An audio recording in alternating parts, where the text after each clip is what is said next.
we have Francisco Jimenez from Hamad Airport in Doha, Qatar.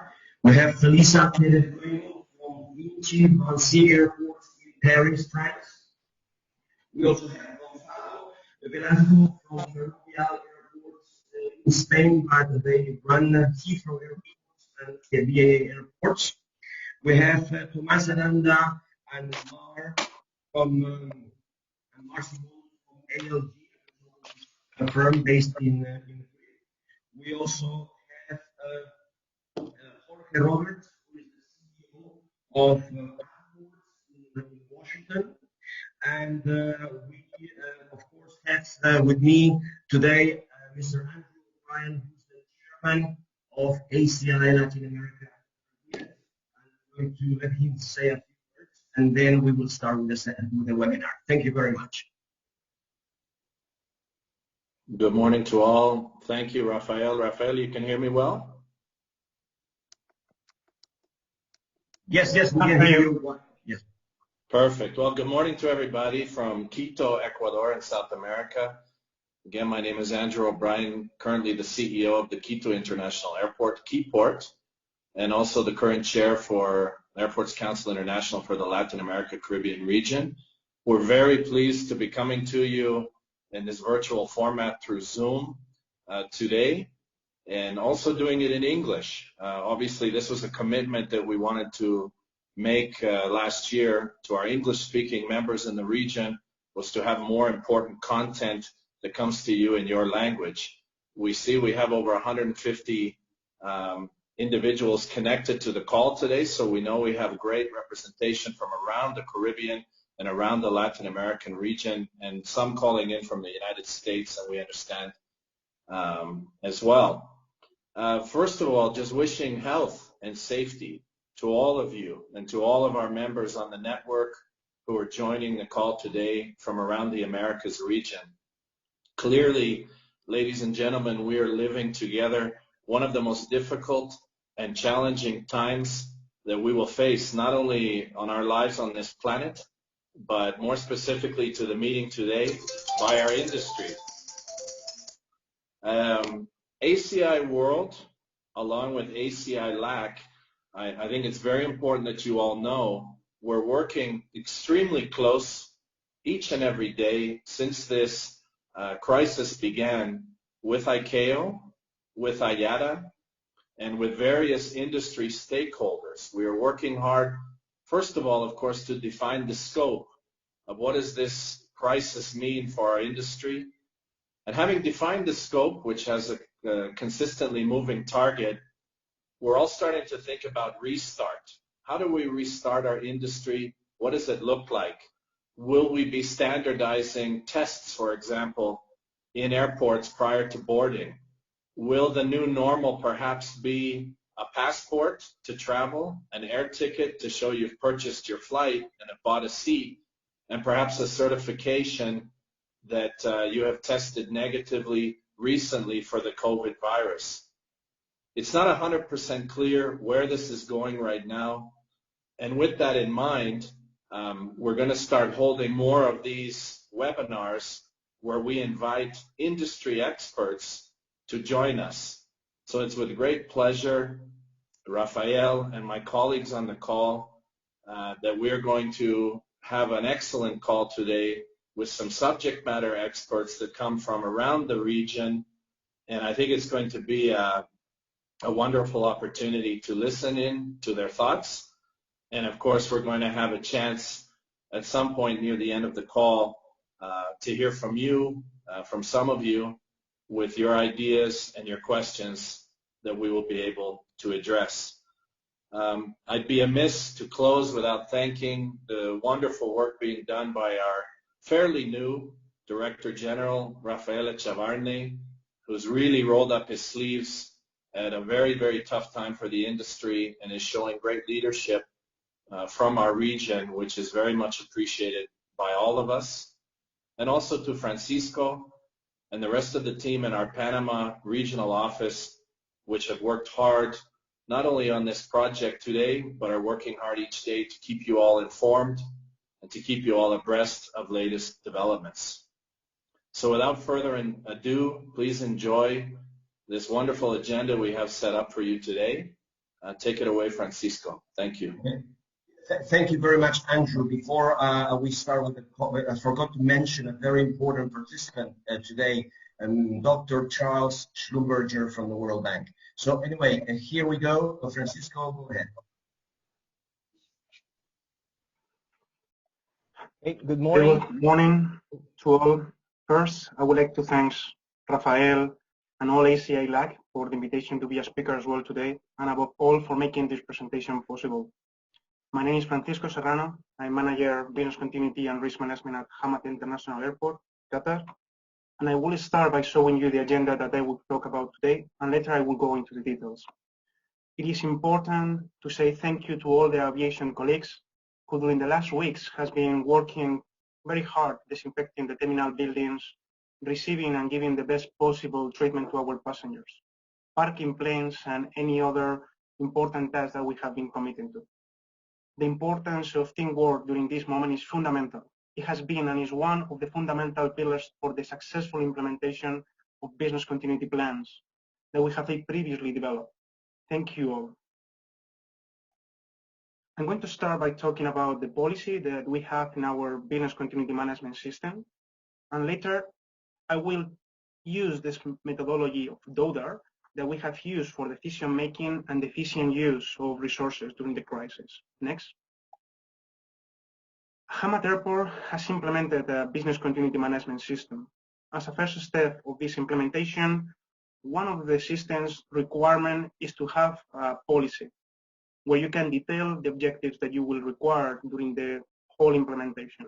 As an example, I have attached here one extract of our policy. Next. Incident management is something that runs through the veins of the aviation professionals. From the ground handler to the flight attendants, the check-in receptionists, all of them know what is emergency plan, and they have been trained for this. We have always been prepared for the most critical situations, but there are no further instructions that you can be prepared for all. It is important to know that even though we are preparing ourselves for something, it is not operational or economical viable to do that, but that you can and you should create a framework that allows your strategic decisions to be made clear for all the operational staff, in the same way that these actions implemented at the operational level can be sent through the operational level, tactical, and reaching the strategic level. Like that, the strategic level can have a clear vision of what has been implemented. Many of you will know about this methodology, DODAR. It's something that the aviation industry uses. And here, for example, specifically at Hamad Airport, we use it to help us to invest time and efforts during periods of crisis. I will use the methodology as a reference during the presentation. So let's start with the D. D, we diagnose the situation. Second, we can see the options that we have at our disposals to be able to respond to the situation. After a risk analysis, we can quickly review some of the business continuity plans that we have previously prepared and that could be used in the situation. Third, we decide which of the continuity plans we can focus on, review them, and ensure that they are appropriate for the situation. Fourth, we begin the activation of these plans. And finally, we maintain a continuous review of the plans to ensure that if any deviation is required, we can quickly implement it. So in the diagnosed phase, what we have most of us done is during January and February, we've been following the guidelines, not only from the aviation partners, but as of course, especially from the health organization and as well from our Ministry of Health. In those first moments, our government agencies, the airports, and all actors involved began to implement preventive measures, such as carrying out disinfectations, using of thermal scanners for passengers and workers, among other measures. Next. At this time, what we did is valuing the different scenarios that could arise at the beginning of the crisis. And these are the options that we consider were most probably to be happening. Lack of staff, because they cannot return to work because they have been blocked in these countries, or because they have been tested positive and accordingly they cannot come to the working area. Loss of workplace, in the event that a person presents symptoms, the workplace in which this person has been working, it might be disinfected. And in the event that the workplace is an operation center or another equally critical area, an alternative location will be necessary to continue the operations. Aircraft parking, as we have seen around the world, in general, a reduction of flights has reached 90% and in other cases even more, forcing airport operators to search for contingency parkings, non-standard parkings. These plans require extra effort and coordination for airport operator, traffic controllers, maintenance personnel, and others. Interaction of public transportation. During the periods of quarantine, as has been seen in many countries, one of the measures that several governments have implemented is to stop the public transport, which is why in places like Europe, where there is a great dependency on this means of transportation, aviation personnel has huge difficulties in the free movement, and that's something that we have also considered at the beginning. Lack of personnel from government agencies, customs, and others, lack of suppliers, financial deficit. As we all know in our industry, a considerable part of the costs are fixed costs, and one of these ones are the personal expenses. So this is why one of the transformations that our business has gone through is the possible restructuring during this business. Airport closure, and how can we close the airport? How can we open the airport? So these were the first 8 that we considered. Next. So after exposing these plans, our crisis management team, the first decision was to focus on these 4 plans: lack of staff, loss of workplace, especially operation centers, aircraft parking, and lack of government agency personnel. Next. Regarding the personnel, there are several points that are important. First, identify the critical functions that the airport, and especially each department, cannot stop, and which ones, due to the lack of personnel, are somehow being estimated that can stop. Identify the critical staff along with the succession planning, and keep these persons, the critical ones, especially management, physically separated at all times. Make remote work possible and conduct trainings via webinars of the likelihood of the staff to be trained. Reduce face-to-face meetings and trainings as well as non-essential functions. Limit or restrict vacations during this period. With respect to passengers, define the countries considered as high risk and distribute them in remote parts of the terminal, where you can carry more detailed controls if required. Create a process to filter passengers who are considered to be symptomatic. Maintain a close relationship of medicals and police authorities. It is really important that from the beginning you have a clear flow of the process on how the decisions will be taken with medical, police, and airport authorities in case of positive testing, as well as symptomatic persons. Queue management is something that at the airport, to ensure the safety distance, 1.5 2 meters, that depending on the organization, one set 1.5, another set 2 meters, it's important to have security personnel, not just because you have markings on the ground, people will respect that. So you need to clearly monitor randomly, or you can allocate some of the security staff to be there to ensure that this safety is maintained. With respect to the loss of employees, it is important that we have awareness campaigns through corporate emails, teaching platforms, posters, and others to show them what is considered safety distance. It's also important to create rosters and make that our staff has the same shift patterns with the person that are working on the same location. So a good practice is to have these 14 days working, the persons are rotating. If somebody is getting infected during this period where somebody is presenting the symptoms, the only tracing that you need to do is with this team that the person has been in contact with. As well, to create a list of who has been infected, a tracker that will be shared among all the actors working at the airport. Try to reduce the use of common assets, such as, for example, the Tetra cars should be assigned to one person, and if not, to be disinfected after each of the uses. Another thing is to make the staff parking area as close as possible to the terminal. With that, you reduce the use of buses where people are sitting closer. If not possible, the same, try to have some security guard that they are making emphasis on having the distance when they are going to the bus. Another important part is we need to trust our government agencies. It can happen that our staff is all of them infected, we need to look at our civil aviation authorities, policemen, to understand if there is a cross-training happening and who can take over certain critical tasks. The sooner you do that, the sooner you are preparing yourself in the worst case scenario. Other thing that we are doing here is also promoting the guidelines of the World Health Organization through our employees. We continue placing importance on the quality of how they are dogging on the mask, how they are removing the gloves. All of this is really critical. It 5 is not minutes left, Francisco. Perfect.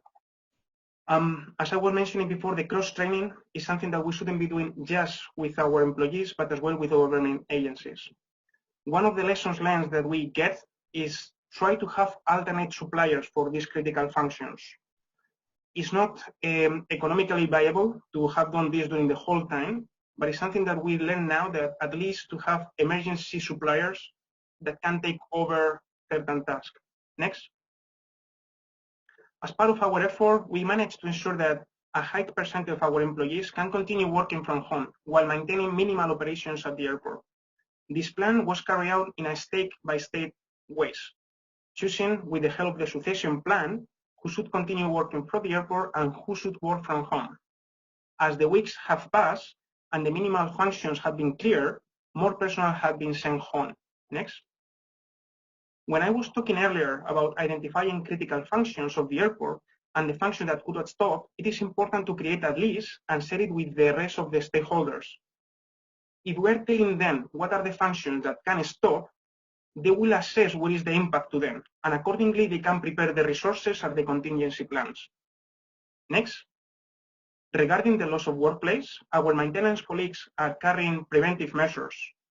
We are also, as we were mentioning before, trying to emphasize the use of one per person card, tetras, and others. We also look into what is the best way of disinfecting the facilities in a quick way. Next one, please.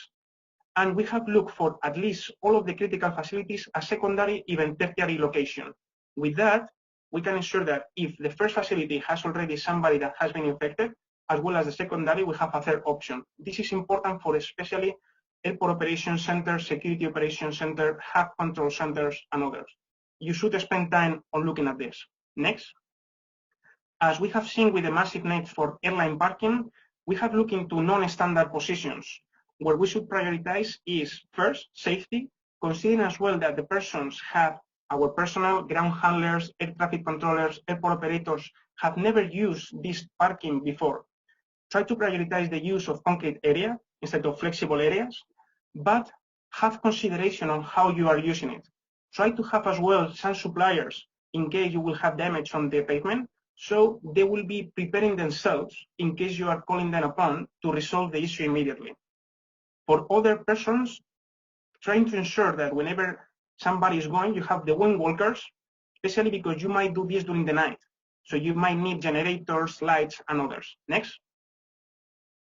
Aviation has been a critical sector. Governments are trusting us to make correct decisions. Once we start having these quarantine measures being lifted up, we should be somehow thinking that we need to start coming back to work by waves. It's something that we have to pay great attention to, not to make the governments thinking that we're taking the right decision. We shall be cautious and carry out a progressive and planned return of the personnel. Next. As a summary of the lesson learned, it's important that all of us can record these lessons. We are doing it not only for operations, but for the rest of the departments. HR is an important department in this case. We are having flexible timings. We need to have quick standby teams that can go. So what we are doing is recording this lesson. One of my suggestions, what I said last week, is please prepare your lessons learned, and we can have in the future a webinar where we can, all of us from different airports, share these lessons learned for the best of the industry. Thank you so much, and you have here my contact. You can contact me if you need it. Thank you. Thank you, Francisco. Well, good morning. My name is Francisco Medela. I'm the Industry Affairs Manager, and from now on will be your second MC this morning. It's now the turn of Felisa Perez Luengo. She's the Director of Operations of VANSI Airports, who will kindly share with us the measures taken by the airports managed by the group around the world, with a special focus on Japan. Good morning, everybody. Thank you, Francisco, for your invitation and introduction. During the next 10 minutes, I would like to share with you our experience around the crisis management of the COVID in the VINCI Airports network. Not going to just to have you to provide you with some measures that have already implemented and some questions about the measures and the recovery process. So to start, I would like in the next slide, I would like to provide some information about who we are, VINCI Airports. So we are a private airport operator. Now we are working, we are operating around, operating 45 airports in 12 countries, in Asia, in Japan and Cambodia, and here in the Latin American Caribbean airports, we are present in the Dominican Republic, Brazil and Chile. So the last year, in 2019, we managed around 250 million passengers. And just to have the context and the impact in the COVID outbreak during the first months, even if we experienced a great drop in the huge drop in the Asian region, the network the traffic in the network remained stable, and we had only less than 22% of traffic drop. But in March, around the third week, we experienced 40% degradation of the traffic, and we closed the first quarter of 2019 with 21% of traffic less than the previous year. I would like also to provide also other figures that we consider very relevant in the next slide. I think that one of the main challenges that we have faced along this contingency and crisis management in this phase has been, of course, the heterogeneity of our airports and the differences between countries, but also the size of a number of staff that we are managing along the world. By the end of the year, we were around 18,000 FTE, of which around 30% is represented by ground handling staff, 70% security, and 70% operating. So I think the challenge has been very huge regarding how to manage and how to adapt our organization to this contingency. In this next slide, I would like to just to summarize how the process followed by VINCI Airports has been. I don't want to go to provide the full details about the whole process, because I think in the previous and in the next presentations, enough information will be provided about this type of processes. Just to mention that we started to monitor our traffic as of January 20 of all the assets, even if the main impact was in Cambodia and Japan. And at this time, the first half of February, these two countries have already implemented the main contingency and the OPEX plans to reduce and to adapt to the new traffic.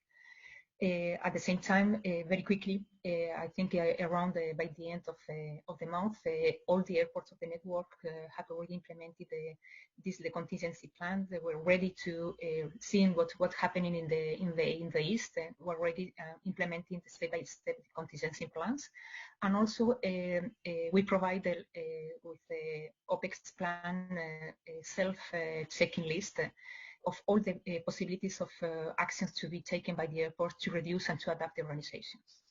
So now I think we are around 25% of the staff are still operating at our airports, maintaining operations to mainly sanitary and cargo flights. And as the rest of the world, some airports are already fully closed, others, of course, maintain this type of flights.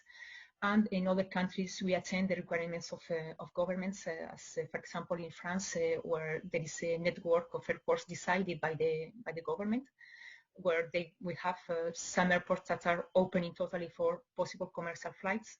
The second level just open for sanitary flights, and the last one, regional, very small airports, open for to provide the fuel for all type of flights.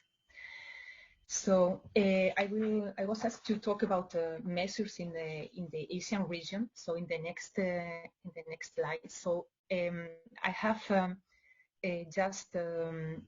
I'm not going to talk about all the type of measures that have already been implemented. Just I have selected three countries and three, four airports. Some of them are not VANSI airports, but I have chosen also a measure that is the sorting of passengers in the arrival and departing, because I think it's a measure that has a very high impact in the transport, in the mobility, and probably it's one of the main questions that all of us are thinking about, and how will be the measures for the recovery. So that's the first example is Wuhan Airport. The airport was closed more than 2 months during 2 months of lockdown, and it reopened the 7th of April. I think the main points about this reopening to the start of operation was very strong communication when they sterilized the terminal 3. The entry to the terminal is only permitted for the good health people, and that's controlled through the scanning of QR, and for some kind of people like elder people and kids, sanitary certificates are presented. Temperature control are required, and also something I think it has also a high impact is that the self-service checkers are totally closed, as well as online checking. So that's the main measures for this airport when reopening the terminal. The next case is South Korea, Incheon, Seoul. So this country has been considered as a model managing a COVID crisis. And now they have implemented the temperature control for all the departure passengers at 3 stages: entry on the terminal, departure, and gate. And on arrival, all the passengers on board have to fill a form. And when they arrive to a hall, quarantine hall, they are required to go through around 40 boxes that to pass through a virological test. It's a quick test, and then all the arrival passengers are tested. In the next slide, we have again the communications to passengers, both I think how the airport is taking action to ensure safety regarding the airport and COVID-19, but also all the information in how to empower passengers along all the process they have to follow. So I think it's a common point for all these airports. The third case is Japan. Japan was one of the last countries to declare the urgency stage of the country. And from the 3rd of April, all arrival passengers has to be tested. And all the international passengers have to arrive through Kansai airports and Narita. Kansai International Airport is part of our network, and just to give some figures about the time of the process, we are talking about around 2 hours after arrival to go through the test, and around 6 hours minimum to get the results. In this case, all passengers are wait at the hotel of the airport, where the rooms are financed by the government. In the other case, Narita, this is an extract of the press in these days, 12 and 13 of April, and the impact of this process was not very nice regarding the press, because there were big areas, reclaim areas, back reclaimed areas used by passengers waiting for the results of the test more than 6 hours. So that's the kind of measures that are being implemented in the airports. We think that these measures, of course, can be managed now by this airport, because the flow of passengers is very low. But when the traffic will increase, this measure will not be sustainable, and we think that probably these are not helping to the recovery, for the process of recovery of the operations. So the question now regarding this type of measures, and in the next, my last slide, we can see is how we are going to face the main challenge that is building the confidence to fly again. I think in the beginning of this webinar, Andrew mentioned about how ACI and all the IATA and main aviation industry organizations are thinking about how this recovery process will be. We know, all of us, that this recovery will be gradual, that the reduction of travel restrictions will be step by step, probably starting by domestic flights, and then increasing the areas of how we can open these routes. But of course, we think that is very important that in other regions is that the governments have to communicate. I think we need that have clear rules and the governments communicate how will be the next steps to be followed, in order that all the stakeholders and the community can organize themselves to reopen and to restart the operations. Another point that we consider very, very relevant is that we have to provide health warranties in order that our passengers and staff be and feel safe. It's like to cause a shock of health safety trust. And also we have to establish these measures or work for a consistency on measures and procedures. Of course, we are all convinced that even if the airport is just a piece of a safe destination or a safe travel, we have to provide these warranties. But when governments and when we are going to deal with the governments or different entities, we think that we have to transmit that these measures have to be proportional at risk and consistent with those other measures that are already implemented or can be implemented in the aircraft and also in other modes of transport. We are not different to other modes of transport, at least on the terminals. This measure has to evolve over time. We have now working in short-term measures in order to release from confinement, but we have to think which will be the next steps. And if, of course, if these short-term measures are very strong, we have to define which will be the period of this short-term. Finally, these measures should have to be efficient, and in particular not compromise operational efficiency, in particular flow management at airports, and not induce additional capacity needs for infrastructure.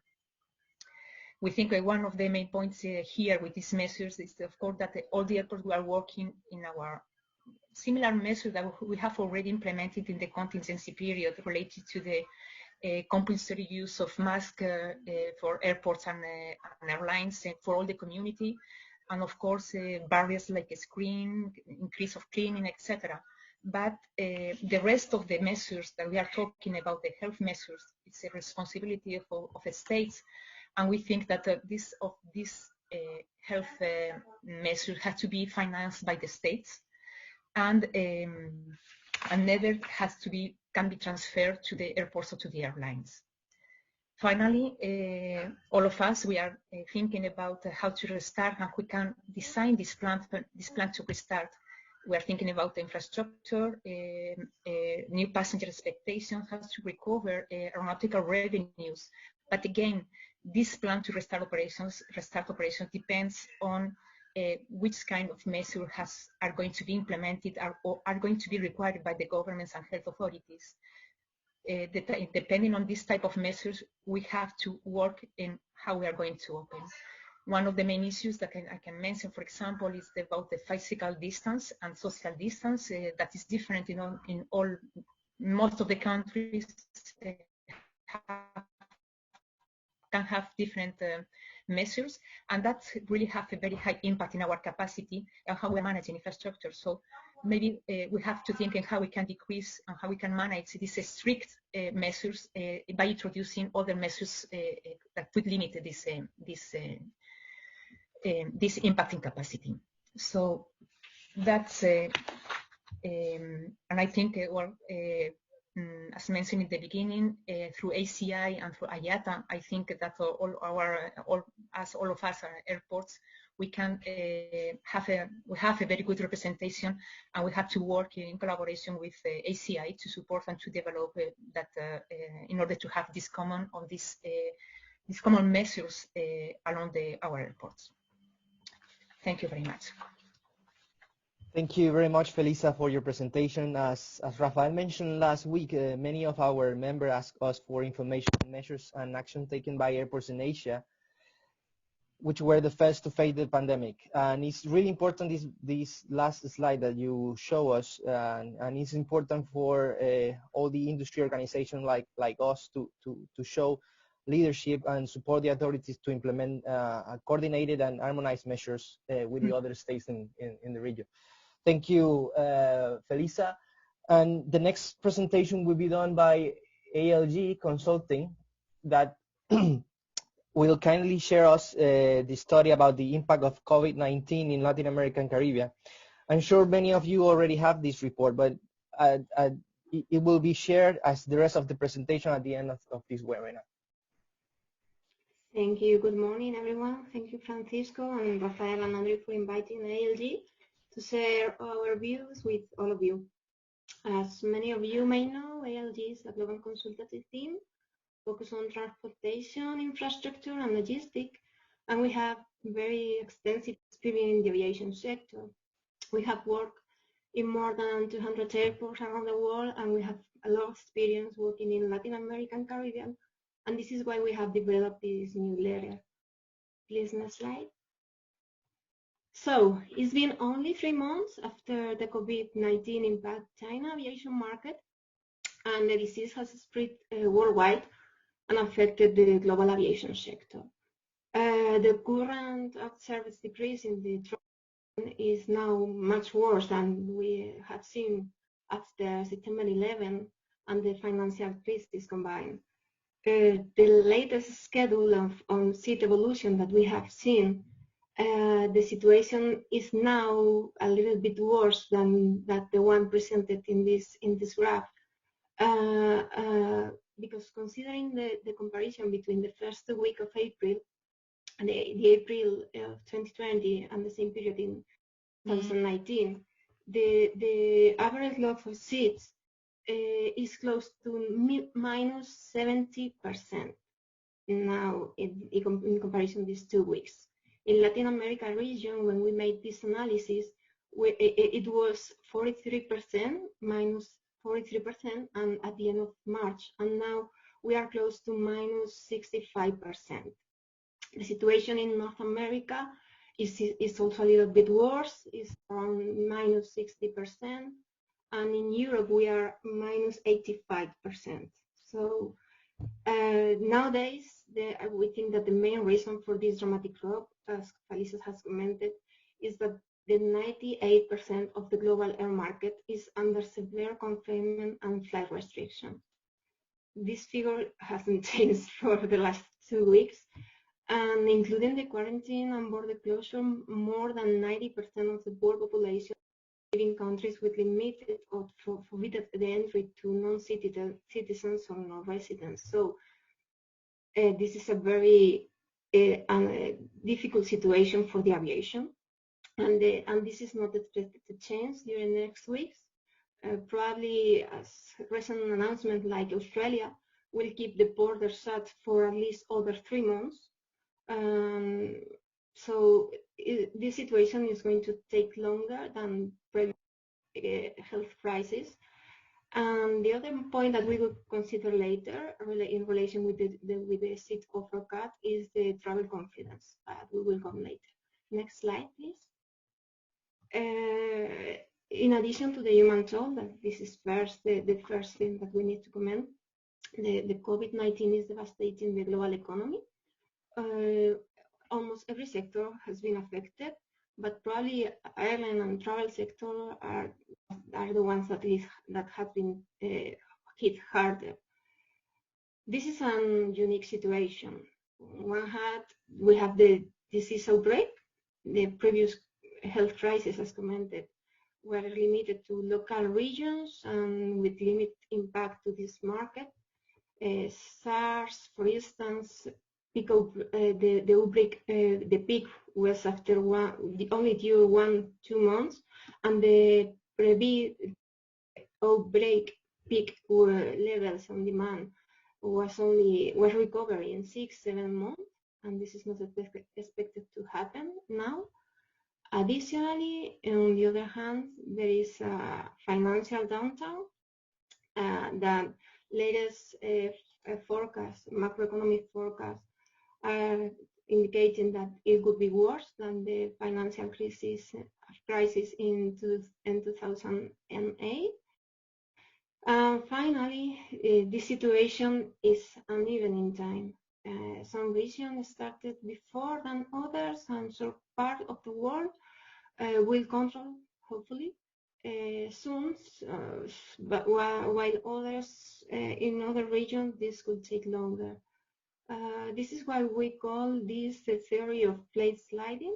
The recovery rate will be defined by the country with less solid strategy against the when we talk about traveling between two countries or international traveling.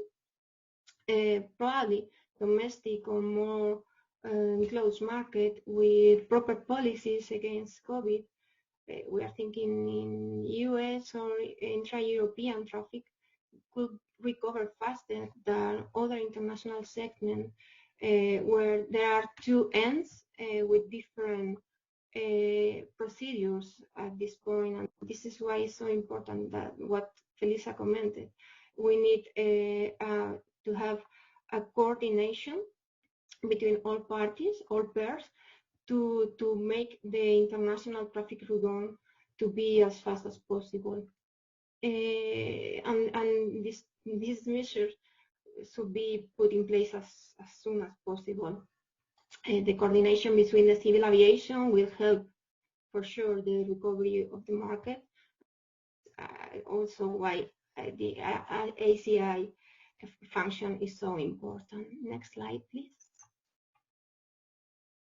So this dramatic drop will impact not only the airline, but also all the stakeholders within the aviation industry. This is the domino effect. Airport operator will follow the airlines as one of the most affected bodies. Additionally, other commercial partners, retailers, food and beverage, cleaning, maintenance, the whole business network. Because of the passenger profile in the Caribbean region, mainly because of the purpose of the travel, most of the travelers are tourism travelers, the situation of the aviation sector will be more linked to the tourism evolution than in other places probably. And all this aviation industry will be more aligned with the tourism industry. Next slide, please. Well, Latin America airports were affected later than in other regions, but now the offer cut is more or less the same than the observed in other regions. If we look to the international market, European and UK market that for the Caribbean are probably the most important, as well as the US and the North America. European and UK are close. Most of the US airline has reduced or cut directly their services. So most of the cuts has come into the form of reduce the frequencies. So this, despite this airport in the Caribbean, only San Jose, the situation is the same in the Caribbean. Air Caribbean has no flights since 1 month ago when Trinidad and Tobago borders were closed and all flights to or for the country was cancelled. Air Caribbean has temporarily suspended operation until at least the end of this month. So the capacity cut today is more or less the same that we have shown in these figures, or in some cases a little bit worse. but hopefully we expect that the maximum level of the infection and the paralysis is close to be reached, and the measure needs to be put in place as soon as possible, as commented. Next slide, please. So we have been commenting Latin America and Caribbean market is highly exposed to the international segment. This market segmentation is for all the Latin America and Caribbean, but if we will focus on the Caribbean only, the international segment will be higher than in the global market share. For domestic and regional offer is very limited within the Caribbean, and they are more exposed to the North American market and the European. And as commented before, the international market, especially the long haul, is operated by international carrier, which will be more focused on the recovery of their own main hubs and the internal domestic market. So the recovery for the long haul tourism traffic could be later than the other. So next slide, please.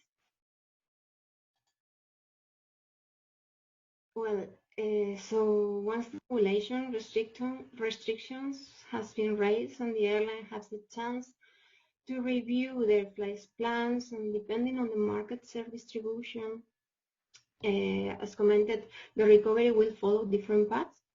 The most exposed, the market more exposed to the international long-haul segment, as North America, you can see different countries here.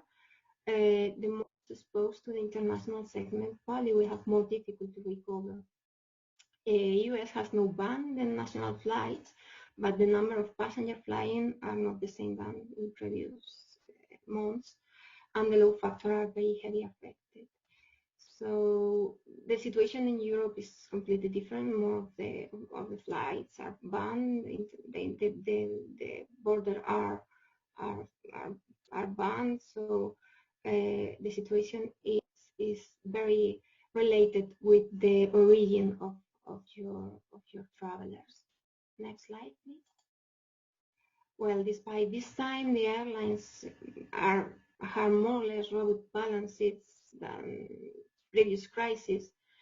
The magnitude of the COVID impact is very high, and some airlines have declared bankruptcy, like Norwegian in Europe, and others are looking to the governments, looking for financial support.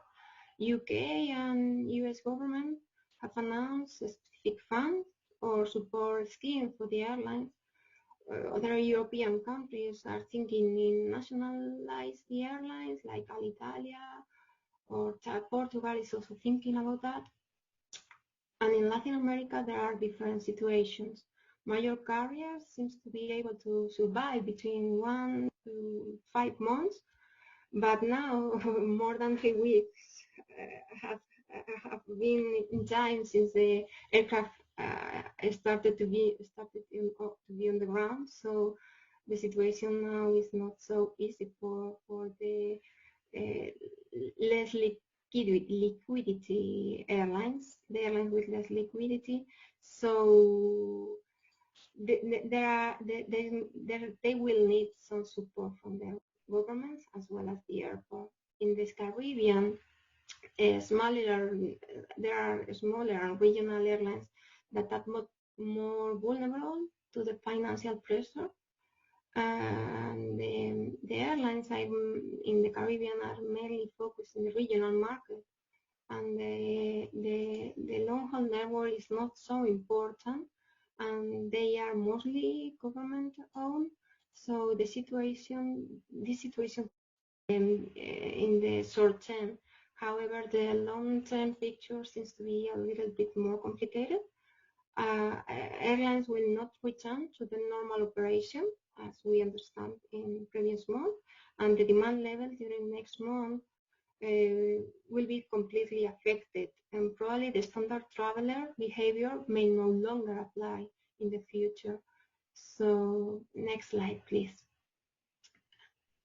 As we have commented, domestic market are expected to recover first. International market we have different recovery paths depending on the country pair, and depending also the policies, the duration of the quarantine, the availability of the treatment, macroeconomic, and as commented, some countries, the effect on some countries will be longer than in others. But for us, it's also very important the analysis of the travel purpose. The business traveler will recover faster, probably, but not will be recovered 100%, because some people will continue working via teleworking, and this will reduce significantly the share of this. 10 minutes left.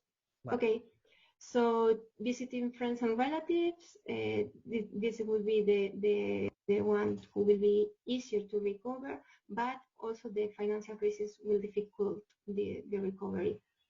The tourism, I have commented this before, this will be the more penalized probably in time. Well, next slide, because if not, I have no time for Thomas. Please, next slide. No, the previous one, please. This one. Excellent. We expected that of the COVID in Latin America and the Caribbean will reduce significantly the traffic, probably 40% for this 2020 versus 2019. And maybe it seems to be quiet, but we feel that the results are aligned with the latest ICAO, IATA, and McKinsey projection that have foreseen a decrease very similar to this. So this is a very serious situation that can be managed by government with different perspective and measure. And depending on the country, this capacity cut could be more or less. Please, Thomas, if you could please continue on the markets. You are mute, Thomas. Sorry. Thank you very much, Mar, and good morning to everybody. Well, we made this as I say, at the end of March, so every day probably the things have changed very quickly, and the important question is quite difficult to answer. How is going to be the recovery of all the entire industry, not only the airlines, but also, of course, the airports. Among the Latin America, as the continent, is highly dependent in the U.S. economy, as everybody knows, and each country has their own particular situations. But the fact is that probably we are in a situation that some people are predicting that by the end of May something is not properly done. Many of the airlines will be entering in bankruptcy. So the importance of the support of the governments is quite unique. And it's quite unique because it's not only a question of demand, but it's also a question of the capacity of the airlines to be ready for the recovery. Of course, it's been mentioned by Mark before that countries with large domestic operations can, in principle, recover easily, assuming that all the airlines in those countries are able and financially able to recover. In the case of Brazil, is one of the countries with the largest proportion of domestic flights, so probably it shouldn't be very difficult for them as soon as they ease the situation of the COVID-19. Mexico is a very interesting market. The relationship with the US is quite evident. Some of the airlines like Aeromexico could receive the support of their partners in the States. By the way, the States is giving quite strong support to the aviation sector, to the airline sector.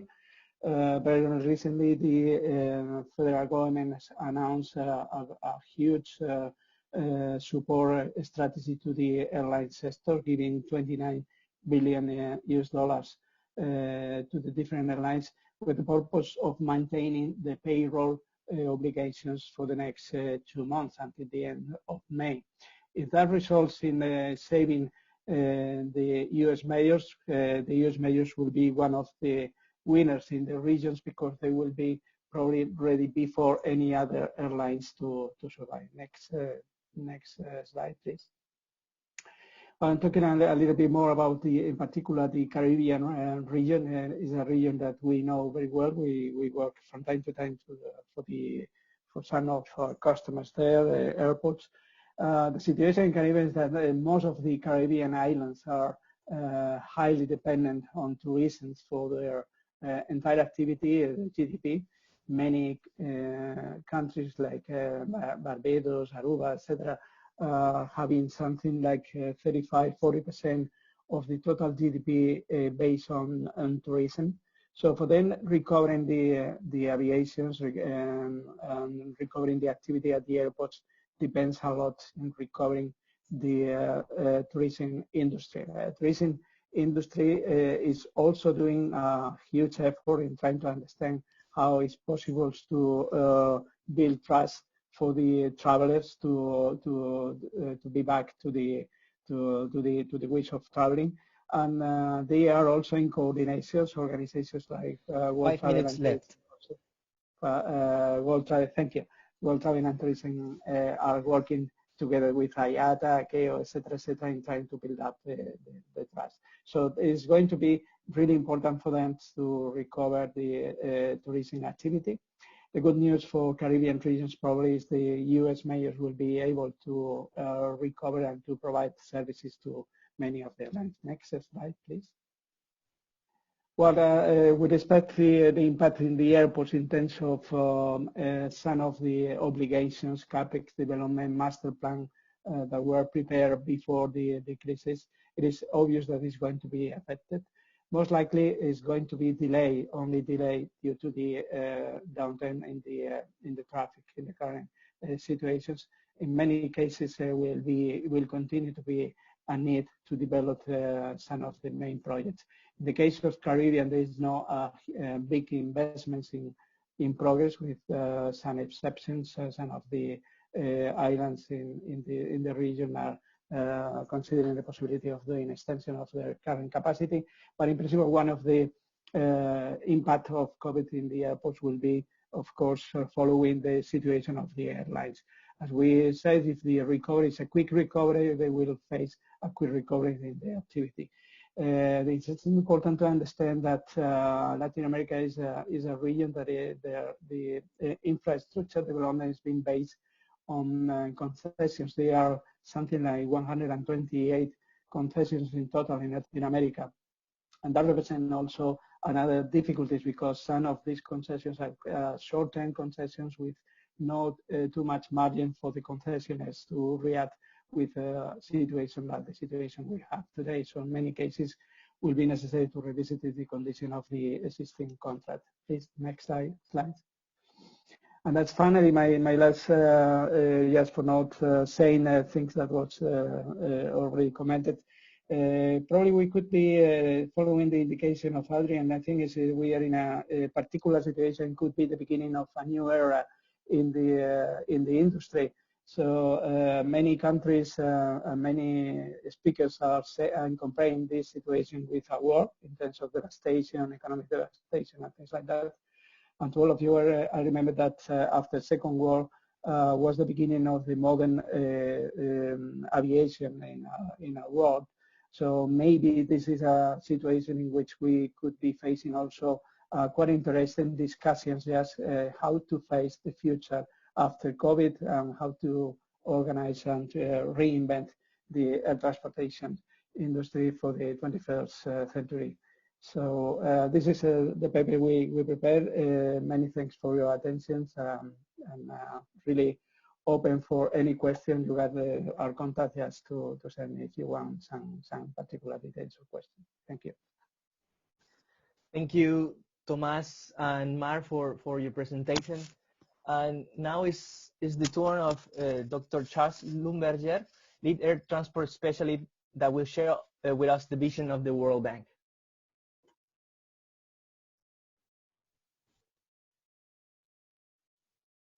Yes, good morning and good afternoon to everybody.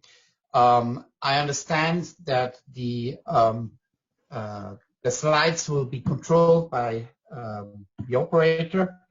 I have a time on myself, 15 minutes and 10 seconds, 10 seconds for the instructions, which I just have given. I would like to just start with setting the stage in terms of a disclaimer. I will present today data and facts that are publicly available, as well as some analysis done by the World Bank.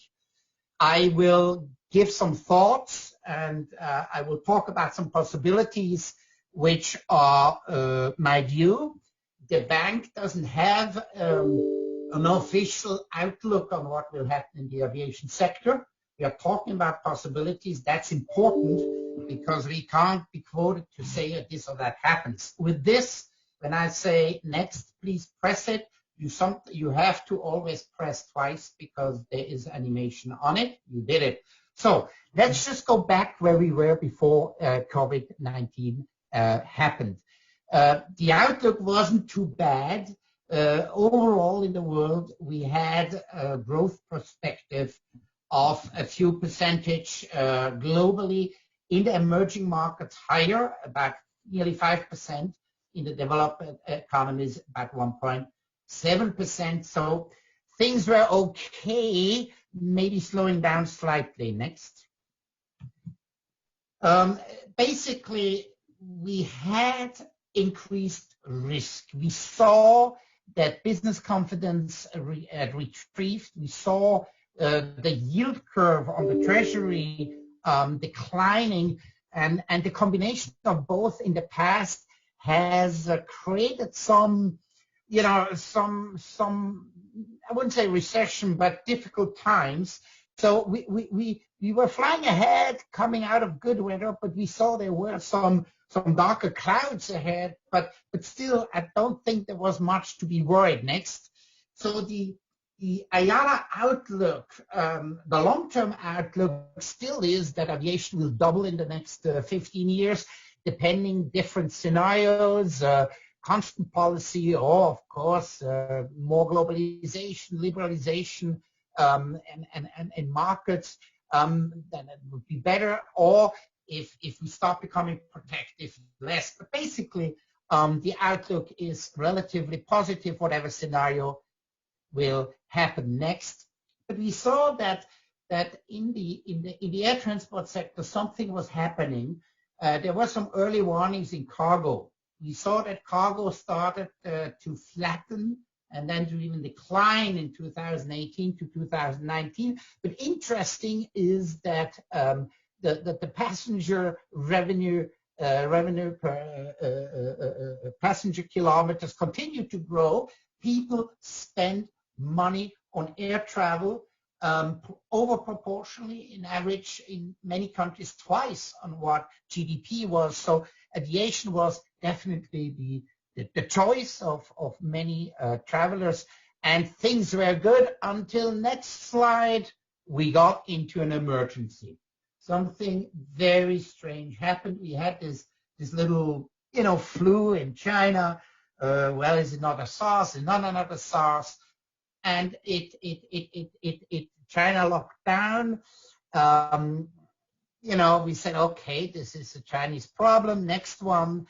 What does it mean? IATA looked at the markets and the situation in China, and compared the impact of the few weeks in March or no, September 11 to earlier years. It always has a dip because of the Chinese New Year, and saw that, traffic in China, domestic and international, is down 40%. Okay, fine, that is not good, but it's understandable. They do a good thing, and okay, so they contain it and things are good, and they weren't good. The whole situation globalized relatively quickly.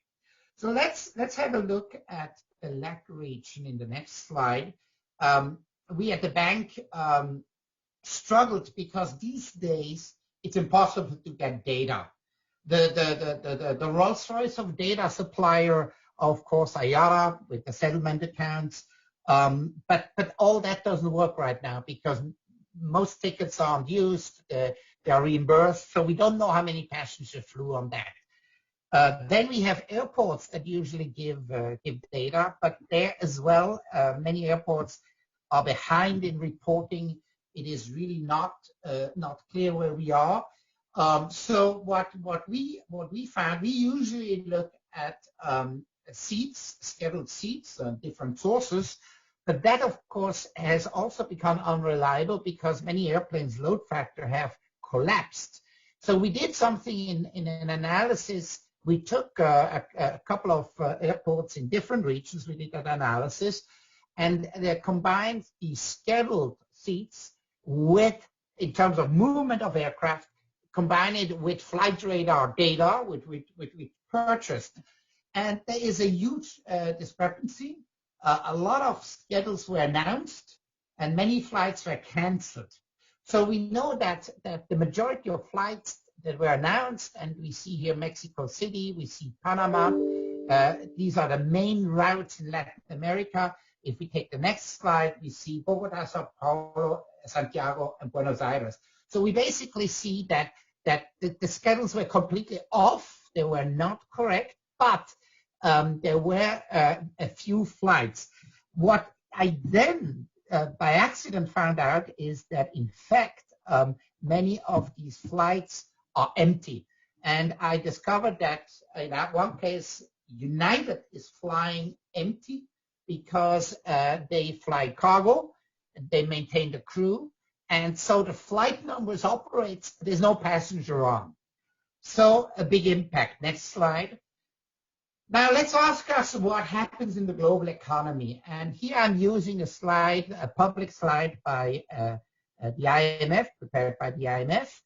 We see that things have changed. We are talking about an outlook for this year, a severe recession, a world recession of about 3%, and you see the different countries. The problem here is, fine, we have 1 year of recession, but after that, next year is a strong growth of 6%.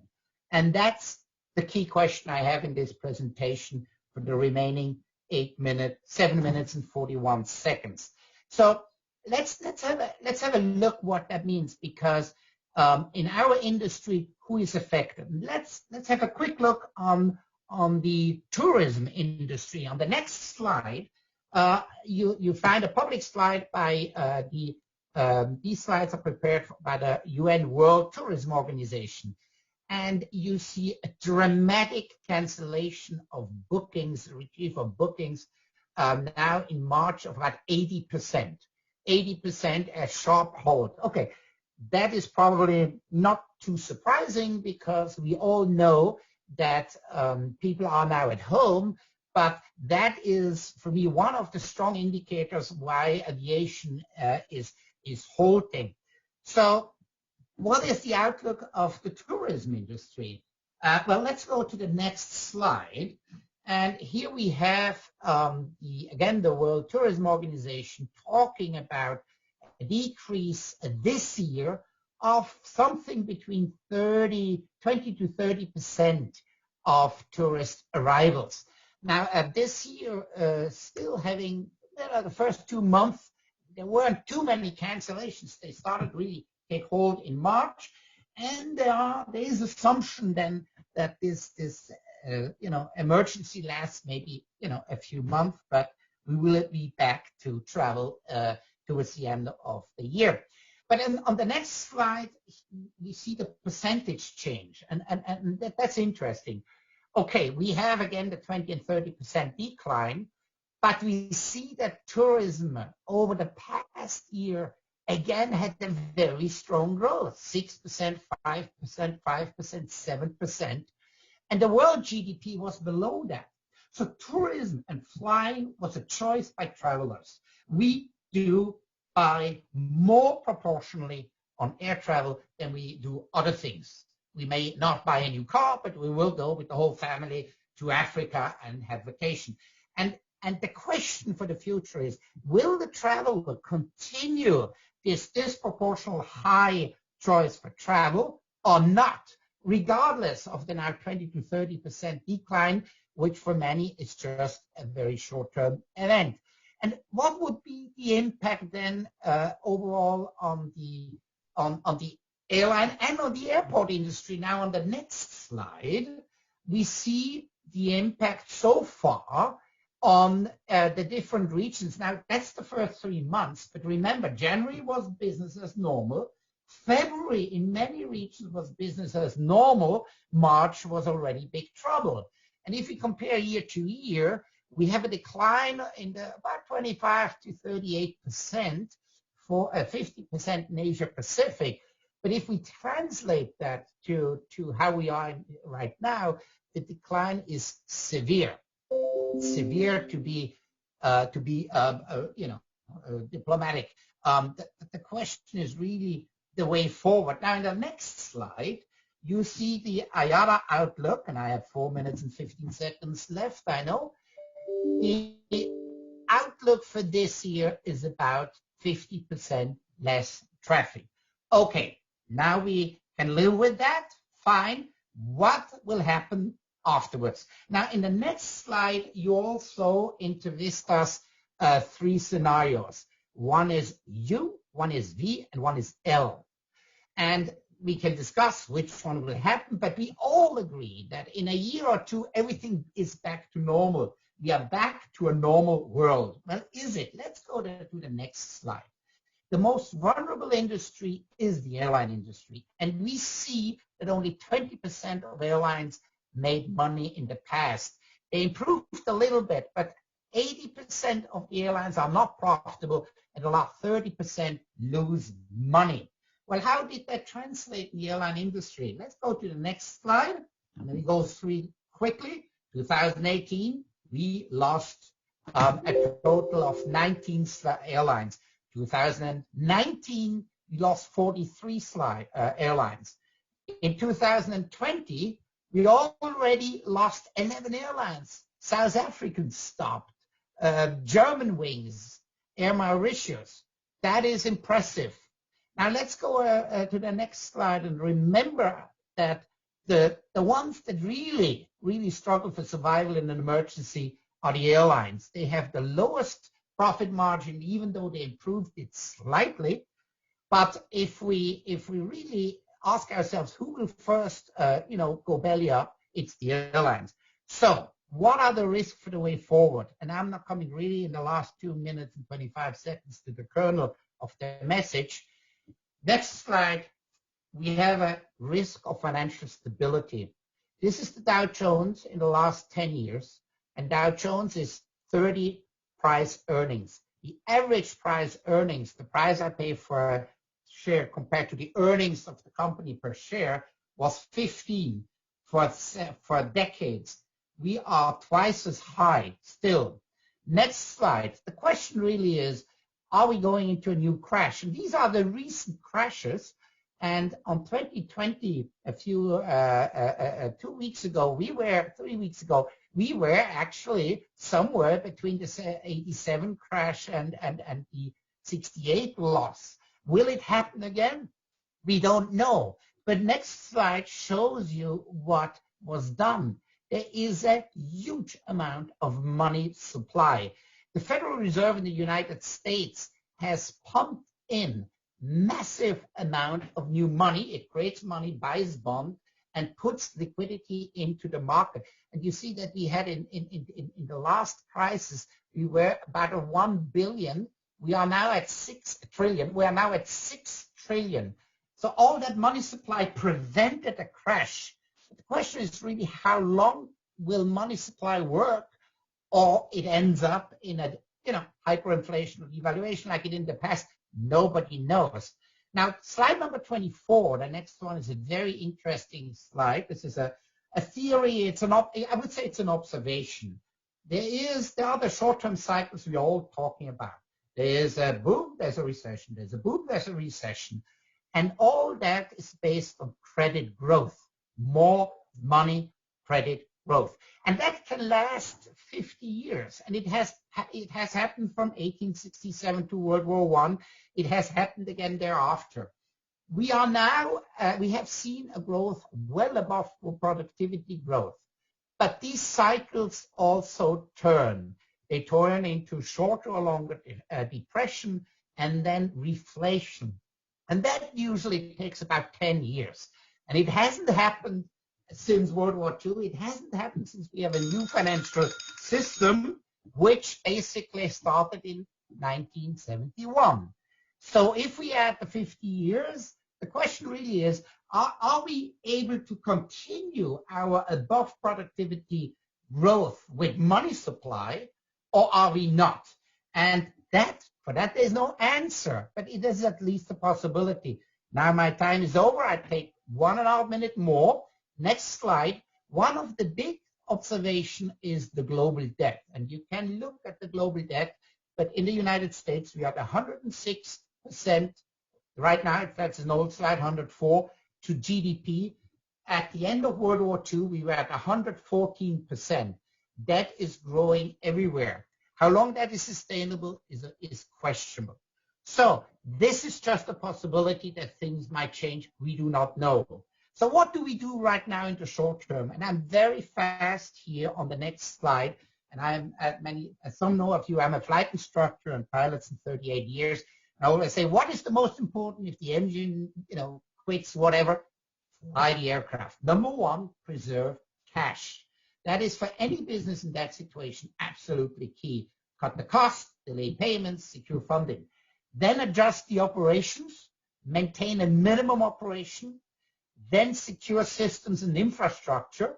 You have to mothball, but you also have to keep running what you need. And finally, you need to look at human resources. It was already mentioned, these 3 levels of essential, need to keep, and the one to retrench. With this, I'm coming to the conclusion, the last slide. This is an unprecedented global emergency of unknown outcome. A quick recovery back to normal is not guaranteed, but it is possible. So we are not saying that's the end of good times, but we're also not saying in a year we are back to normal.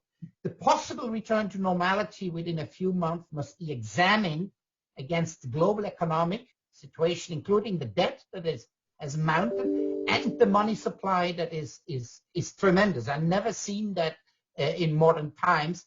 The outcome are simply uncertain. The most vulnerable in the air transport network, don't forget, are the airlines. Many will not survive. We are talking about 40% of airlines basically going bankrupt. In Europe, states have to intervene, but we also need to clean the ugly from the bad and the ones that can survive. And finally, last word, priority right now is preservation of cash, the maintenance of systems and infrastructure with key staff for survival, and to be ready to return or to normal or to a completely changed world. Thank you very much. Thank you very much, Mr. Schlumberger, for your presentation. We greatly appreciate the participation of the World Bank in this webinar. And now is the turn of Gonzalo Velasco,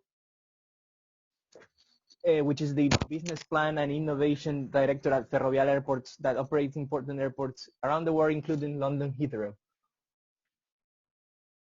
Gonzalo? Hello, good morning, everyone. If you cannot hear me well, please let me know. If you can move to the next one. On behalf of Ferrovial, first of all, I want to thank you, ACI, for this opportunity. And for those of you that don't know Ferrovial, Ferrovial has been for a long time an investor and operator of airports around the world. And currently, we have a portfolio that is concentrated in the UK. And we have airports of very different scales, with Heathrow with 80 million passengers last year, and the smallest one, Southampton, with only 2 million passengers last year. So we have a broad scope of different type of assets. Next, please. So this is the content that I'm going to go through. Let's start with the short-term impact. Next. Thank you. So this is just to reflect what, in general, airports experience in Europe. So basically, in less than 30 days, traffic went to basically to zero or to almost zero. So this dramatic change enforces us to take very dramatic and quick decisions. Let's get to the next one. And now I'm going to give some detail on those actions that we took from an operational, financial, and stakeholder perspective.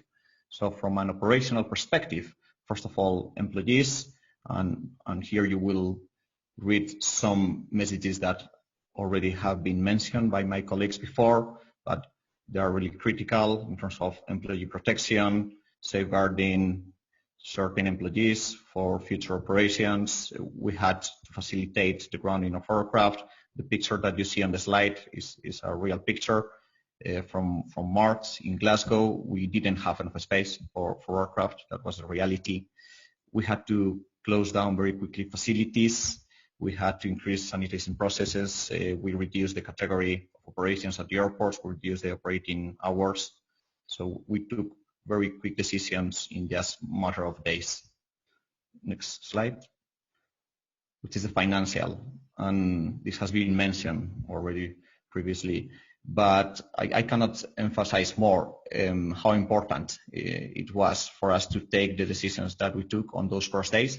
We put ourselves in the worst case scenario and envisaged a world in which we were going to be with no passengers for many months. So basically we try to secure as much cash as possible in a short period of time. Obviously, we adjusted our operating cost base, starting with employees, suppliers. We cut down all our CapEx program, and then we started negotiating with local and national authorities. And I have to say that we were successful in most of these cases on these negotiations. And last, but very important, on economic regulation. For example, Heathrow is a single-till regulated airport. So we've already started discussions with the CA, the regulator, in order to assess how we are going to get a resettlement on the economic framework. And as everyone understands, regulatory returns are capped, and at the same time, then there needs to be a protection. So this is the point in time in which those principles need to apply more than ever. Obviously, we are not envisaging that we will recover the lost returns in the short period of time, but we will need to have visibility on when those returns will be back. Next slide, please. On stakeholders, I've mentioned a lot of them, and I think the one that I haven't mentioned and is really critical for airports is the community around the airport. We need to remind ourselves that we are part of the community and we need to help each other. So we took very early decisions on trying to help in all means to our community in these difficult times. Next slide. So the recovery. Now we get into, so what will the future will look like? And I'm going to go very fast through this, but basically this is how to envision what will be the day after the big restrictions and economic and health risks start to alleviate, but we will still have a lot of restrictions, risks, etc. So in the next slide, what we can see are those impacts specifically related to our industry, starting with short-term impacts. If you're flying, as mentioned before, airlines difficulties will have, as a consequence of the economic recession, obviously less disposable income, and then everyone is talking about what will be those health-related restrictions, what will be those health-related processes at the airport. And also we think that there will be a change in the way business passengers or passengers that fly for business purposes start to change with these new circumstances. And obviously, we cannot forget that perhaps this is not a one-off and that there will be pandemics in the coming years. So this is from a qualitative perspective. If we get to a quantitative analysis, and that is in the next slide, what we've done is some market research and got to the same conclusions that were mentioned before by my colleagues. Basically, it seems that 2020 is going to face a 50% reduction in passengers. Obviously, there are a lot of assumptions behind that, and in the next slide, we can see very visually in the chart that within those assumptions, they assume that after June, so in July, August, September, there will be a phase ramping up. And that ramp up basically starts with the assumption that the movement restrictions will be lifted, there will be agreements between countries for health-related purposes in order to be able for passengers to fly from one place to another. And as it has been said before, we are not seeing in the market that 2021 will be the year of recovery. It will be more 2022. And actually, just today I was gathering the latest information from this week. And now analysts are talking more about 2023 rather than 2022. But the reality is that there is still a lot of uncertainty, especially on how will those restrictions and those international agreements will be set up and how quickly. Next slide. So with those parameters in mind, at least we have a base plan to start with. And what we see is that even before we start to design our own initiatives, then there are some players that are taking the lead. And that could be good in some senses. So Delta, Emirates are doing their own initiatives, but also they have a very negative impact. And the most negative one is that they start to set up standards that might be adopted by regulators, governments, etc., for the long run without being agreed by the broader community. So, as my colleagues were saying, we need to make a huge effort in order to have consistency and agreement as soon as possible on what will be those standards and for how long will those standards survive, because it's not feasible to have some of those initiatives that some airlines or some industry players are discussing for the long run. Next slide. So we started a piece of work internally at Ferrovial Airports some weeks ago in which we wanted to come up with solutions in order to address this new situation. And we wanted specifically to seek ways to attract passengers, airlines, to look for standards for processors, infrastructure, etc. for our portfolio of airports. And now we are already on stage 3, in which we are working with the airports in order to design those specific solutions that will be customized for the specific airport. In the next slide, you can see a sample of some of those ideas that we came up with. Obviously, you will recognize a lot of them, and you can see that on the left-hand side, in the short term, most of them are health-related, because obviously we need to face the existing situation from a health risk perspective. And also you will notice that under health checks and certificate, there's a question mark, and we have question mark because we really don't know if this is something that should be done by the aviation industry or should be done at a government and health system level. And by the time that a passenger arrives at the airport, the passenger should already know if they can travel or not. And then at the airport and at the aircraft, then we should just make sure that if there is a virus, then that virus is controlled and not spread out across all the passengers. So there are two different stages, two different blocks that I think we need to differentiate, and there needs to be an agreement and guidance from the government on how this will be treated. And obviously aviation cannot be different from other modes of transport and cannot be discriminated.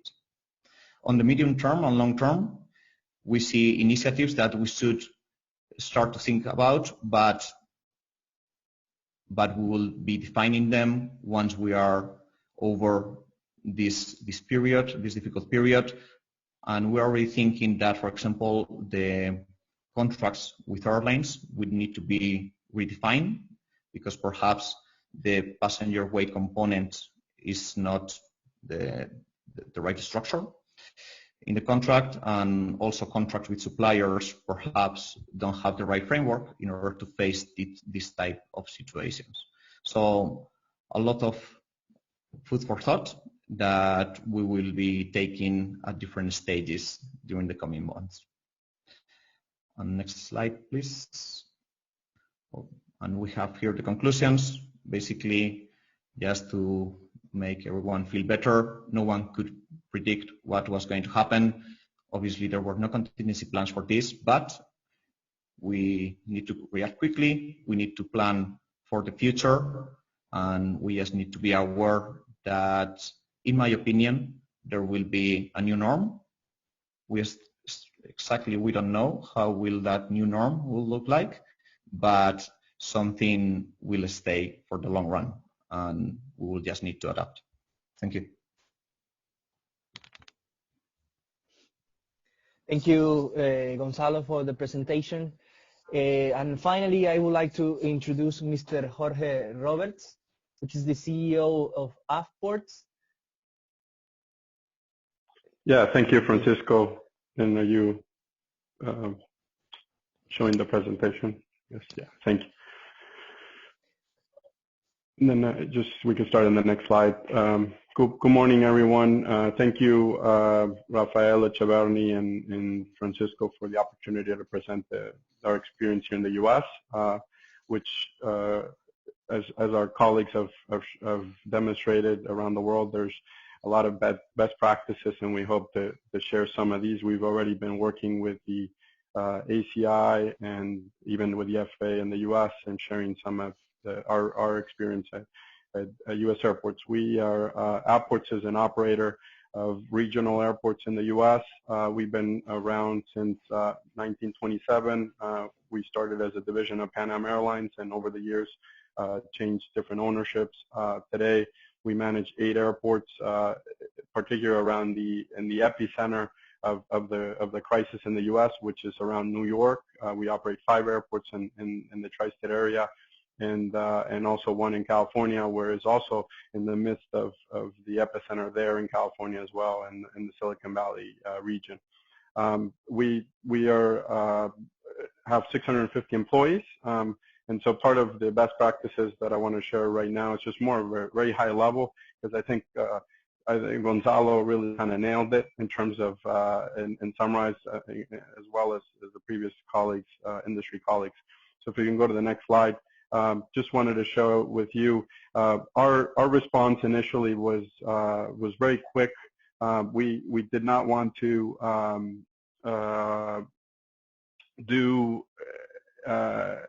just wait until the government told us what to do.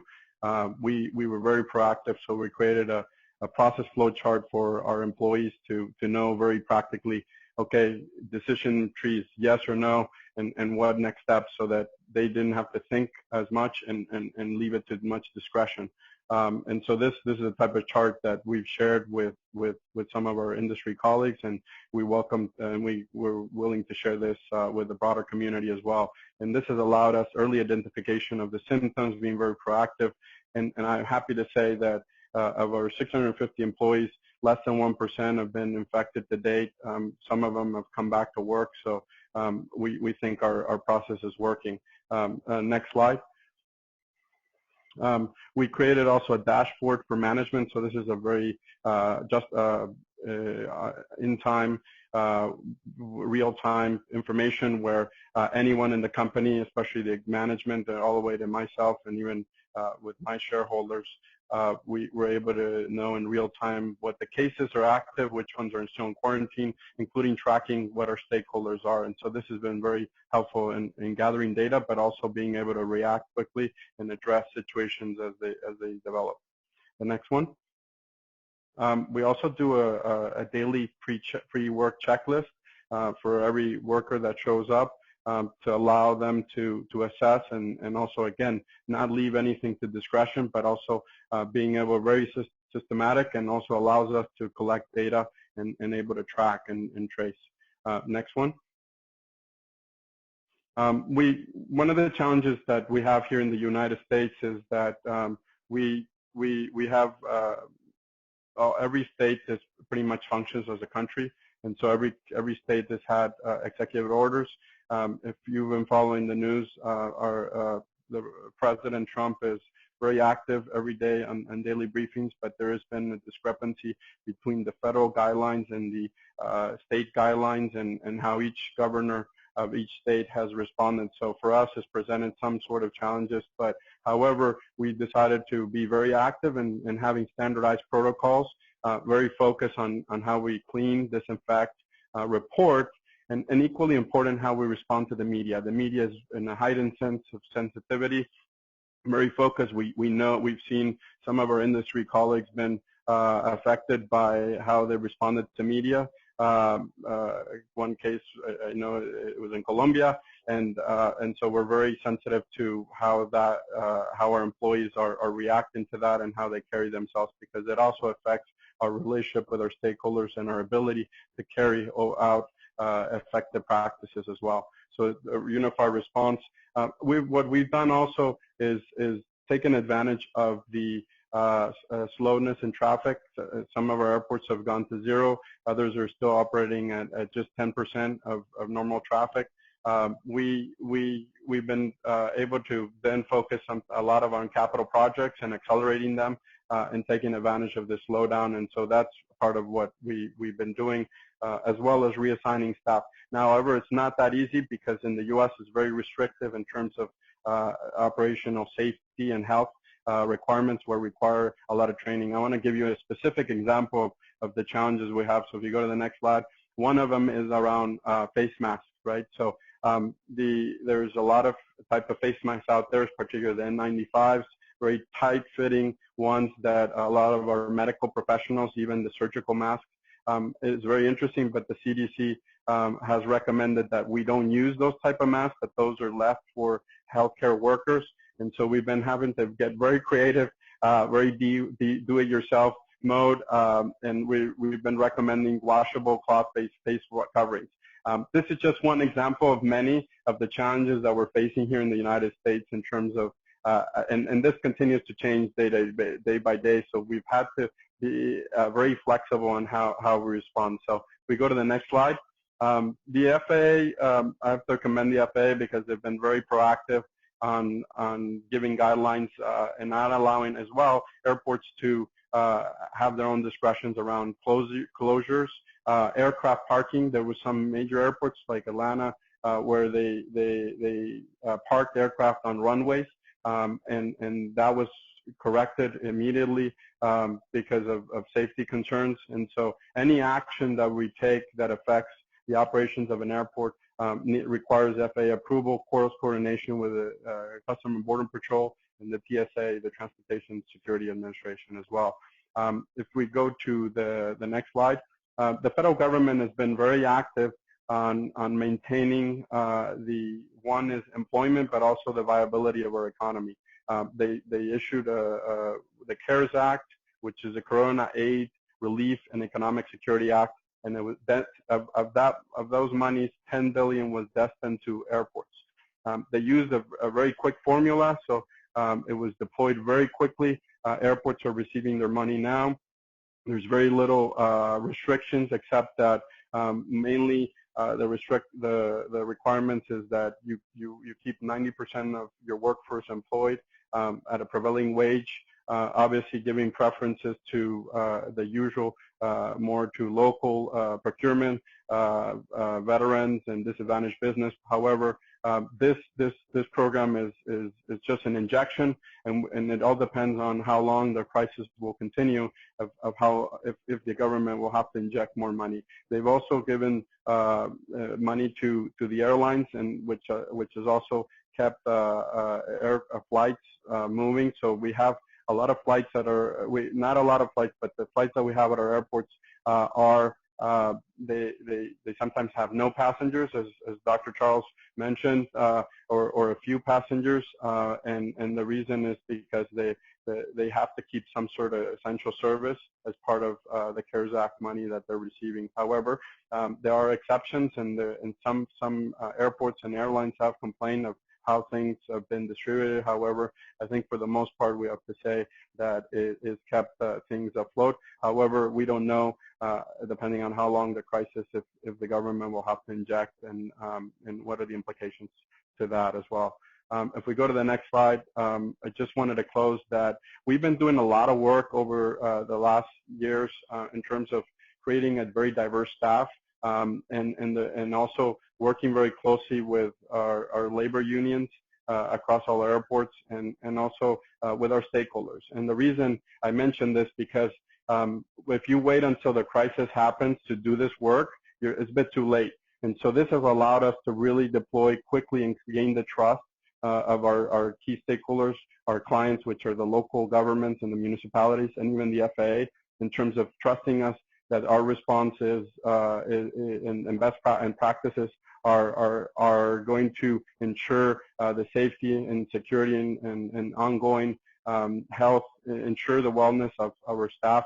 And this has been very critical, and the diversity of our workforce has allowed us to bring a lot of innovative ideas very quickly in terms of responding. And I want to say that seminars like today are very useful, because this is the way we're going to get through, is together if we share the best practices. And we know we can't do this alone. I know the U.S. can't be doing this alone, and so I commend Rafael and Andrew O'Brien for their leadership and ability for us to share this. So thank you very much, and I want to leave some time so maybe we have some questions and discussion with the team. Thank you very much. Thank you, Mr. Roberts, for sharing the measures taken by the airports in the U.S. and also sharing the situation of the industry in the U.S. I didn't receive so much questions in the email. I don't know if the rest of the panelists if want to share any questions for the. We have some minutes for one question. So I don't know if one of the panelists would like to raise something. If not, we could wrap up now.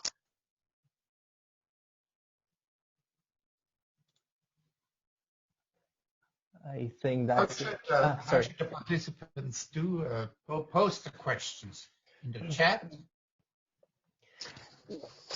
No, the chat is not available for the participants. We asked them to send the question by email. I will check if I have a question here.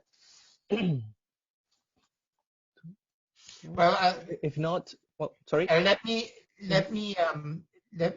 just ask a question on is there any reaction on my presentation? Because what is different in this presentation is really the question: is this a SARS event? Is this something like in the past, which will give us a dip, a bigger dip than before, and will return to normal, or might it not be? And nobody has the answer. We don't have the answer. I don't have the answer, but I have the question, and that's not, nobody asked that question.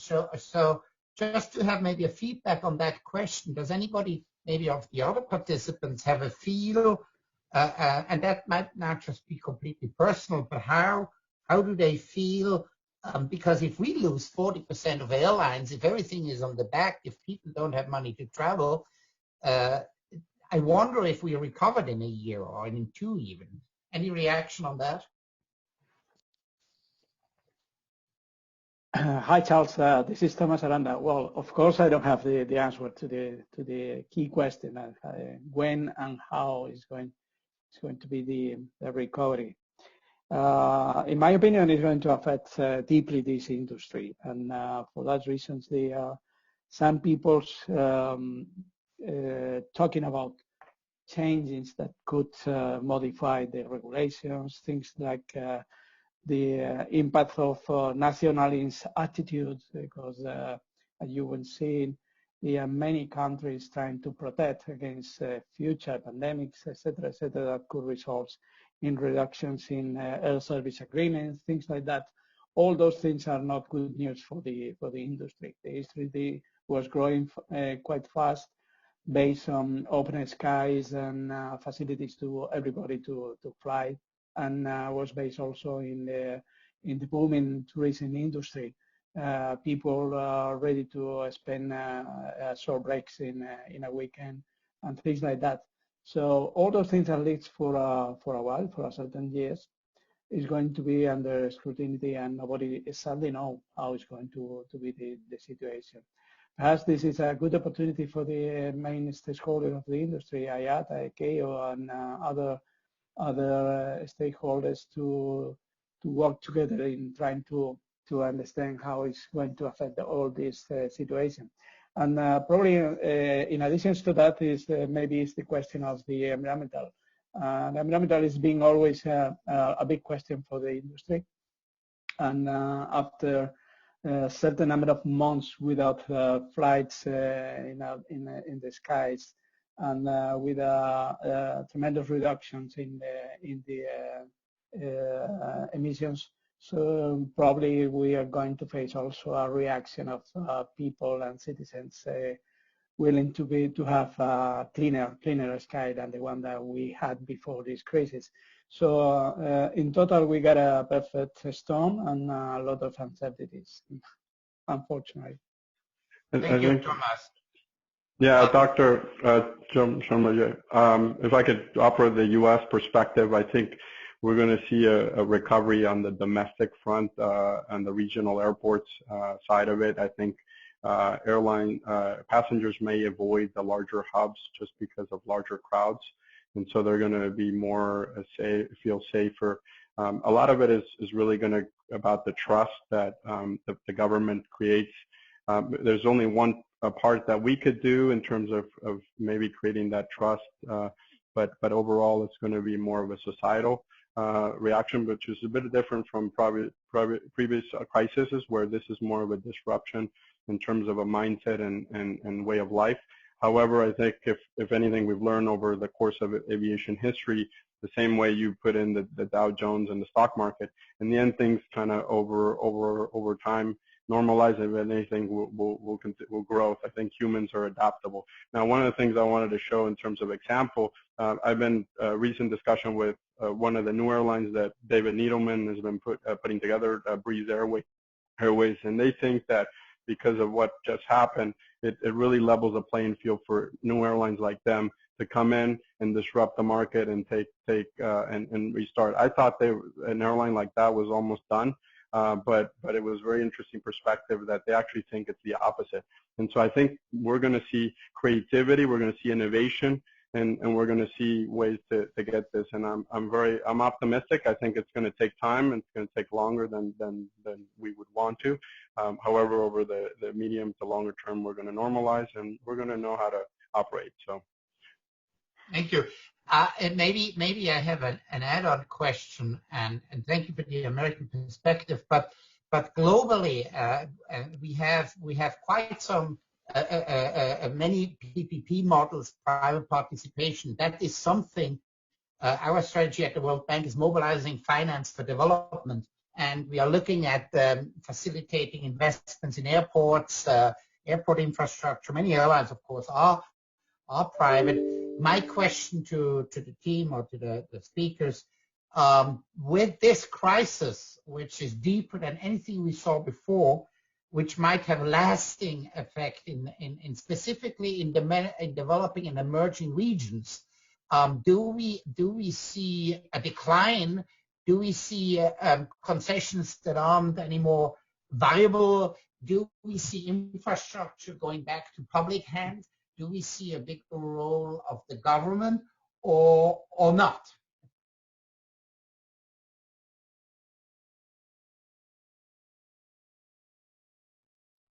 Rafael, your experience in Montego. Hello, Gonzalo. Hello, this is Gonzalo. I will start. As I work for a company that invests in airports all over the world, and we are constantly monitoring the market. For us, the appetite has not decreased. We'll just need to analyze the assets in a different way, but the appetite to continue investing in airports is still there. What we will also need to be very careful is that the contracts are reflecting situations like the one that we are experiencing now, and there is a rebalancing clause that protects our equity and lenders.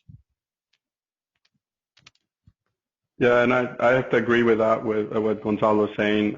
We're a company that's owned by a fund managed by Goldman Sachs Infrastructure. So we're also an investor and operator, although we're focused on the U.S. market. And I think the only way we're going to get through this is through innovation and best practices, and that's what the private sector can bring.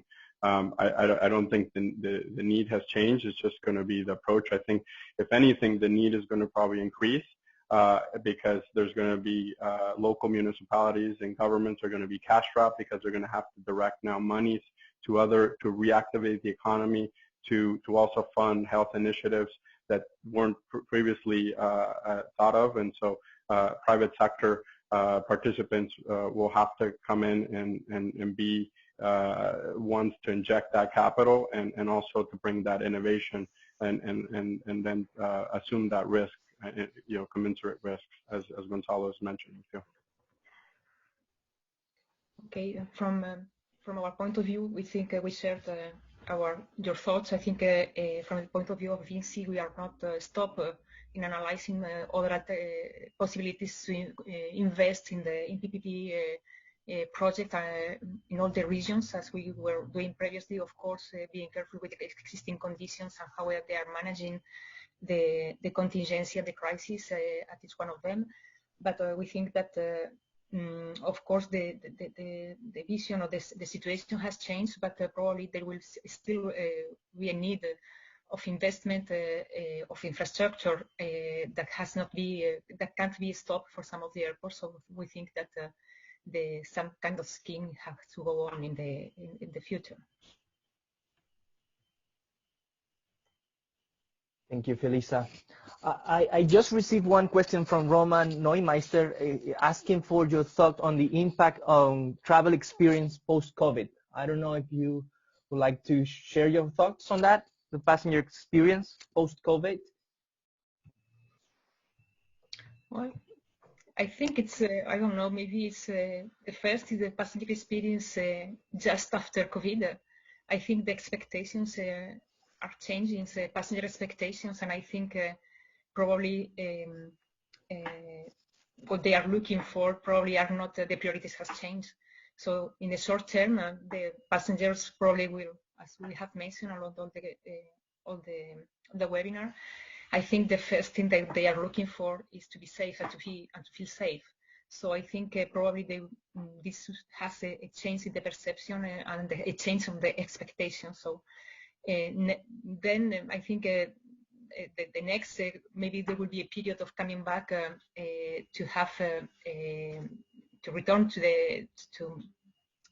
to have a different experience, touchless, etc. But I think that we are going to live within the coming months or years will be how they will feel safe as a first priority. Just to continue a little bit what Felisa was mentioning, this will be an overall actions that all the aviation stakeholders will need to be taken. Since the airlines are selling the ticket, to tell them what are the measures that the passengers will need to take before going to the airport, that they will need to be first in masks, they will need to have gloves, until the passenger is reaching to the airport with the ground handler, and when the passenger is going through the airport with the airport operator. So there will need to be, and we are already seeing it with the crisis communications from the different aviation stakeholders, what are the actions that they are showing on how we are cleaning the facilities, just trying to gather more customers to retain the passengers that we were already having, and seeing that we are already doing things and we are planning more things in the future. As we were mentioning before as well, there will be a huge transformation in the industry. I'm trying to be positive, and that's what I'm thinking, is that crises are always taking the best part of the persons that continue after the crisis. If we extend this to the industry, there will be a lot of automation, especially for cleaning, disinfectations, and others. It will be the same for the operations. There will be a lot in terms of ground handling, new equipment that will be incorporated to reduce the number of staff that we have, both to reduce costs, but as well to make more efficient the operations. But coming back to the customer experience, and what I was saying is that it needs to be an overall team effort.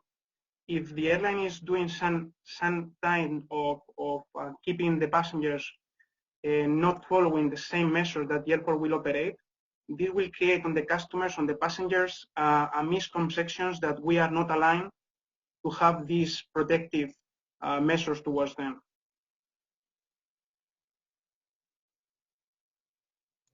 Thank you, Francisco. Any other thoughts?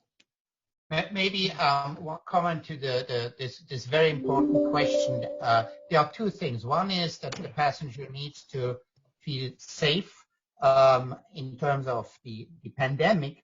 And there I have just this morning received the draft from an IATA paper on how that should be done. The industry must have a common standard and a common approach, as you said, and it's very clear. We need to communicate that and make the traveler feel safe. The second thing is the affordability. There were ideas of taking the middle row seat out of the aircraft, which would immediately result in a 60% load factor. No airline makes money with 60% load factor. So if we need to come back to 60% load factor and make money, the price will substantially increase in an economic time that is difficult. So there is a trade-off. That's not possible. So what I'm trying to say is we can get to a certain confidence, to certain safety, but then the rest is really dependent on when we get herd immunity through vaccination or through mass infection over time. And I think these are the limitations in that question. Yeah, apart from that, there will be some kind of new capacity requirements. If we need to keep 2 meters between passengers, this will be impacting the airport for queuing and others, as well as the boarding process will be longer. So there will be a lot of new restructure that as an airport operator, we need to think about it. If we were saying before that we were having an airport that can accommodate 40 million passengers, this will not happen again. This will go to 25, it will go to 27. Peak periods will change according to new schedule for flights. This is something that not only as an airport operator, as well the airline industry will need to reconsider, that now is working all together for the benefit of all aviation, and it's not just thinking in ourselves on how we can make the most money out of the crisis. But in any case, I think that we need to remind ourselves that the number of passengers, the volume of passengers will go hand in hand with the alleviation of movement measures and health-related constraints. So I don't think that we need to envisage a future in which there will be a big mismatch between volume and facilities or processes. So probably that will need to be readjusted in coordination. Yes, I think it's very important for you now review or maybe have a common position about which is social distancing and how it has to be defined. I think if we're introducing other kinds of measures that can limit the spread, how we can think and how we can limit or fix a minimum social distancing in all the terminals, in all the transport modes, for example.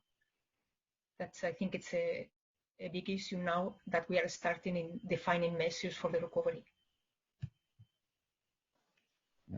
Yeah, for me, the big question mark for the short term is when are going to be the countries agreeing what are those health measures that are going to be applicable to all, and therefore a passenger could fly from one country to another, knowing that they are not going to be restricting their movement on destination.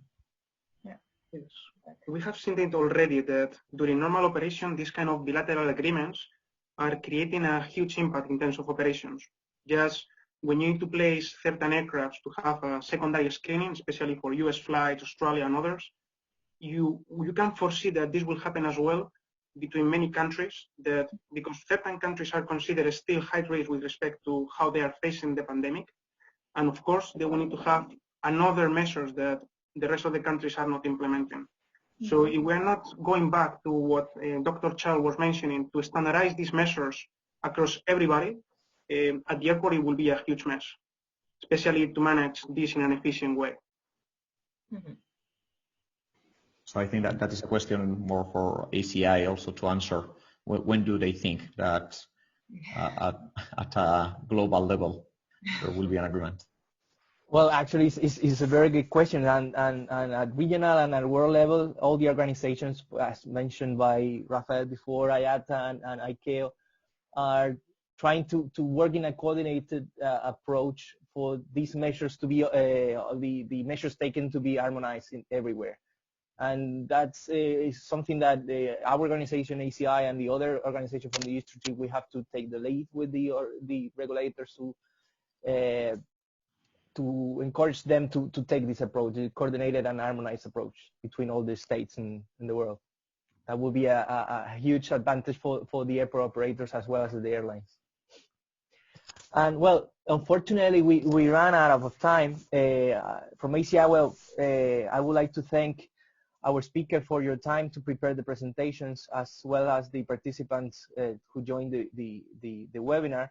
As Rafael mentioned before, this was the first, as well as the one we had last week, of many webinars that we are organizing here at the ACI LAC office. In the office, and the coming days, well, you will receive the invitation and information on the dates and topics to be discussed in the next sessions. Thank you very much again, and have a nice day.